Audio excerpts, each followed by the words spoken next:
Hey, it's Jimmy. Wanted to talk a little bit about the TCO calculator that we just launched on our website. The TCO calculator was put together with the help of many rental companies and also our team being at site and really understanding the differences on using a Discover dry cell AGM battery versus a flooded battery. Over the years, what we haven't been able to pinpoint is what the actual cost savings is by having a maintenance-free product.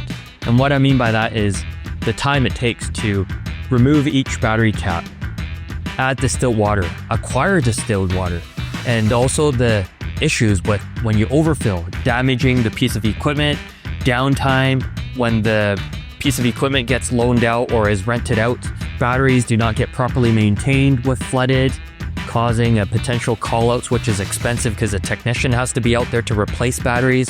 With the TCO calculator, what we've done is all of that gets actually put into one single calculator. And if you spend 10 minutes on it, you'd be able to actually pinpoint what your annual cost savings is and also what your total cost of ownership savings would be over the life of the battery with a flooded battery versus a dry cell AGM. So spend some time on it.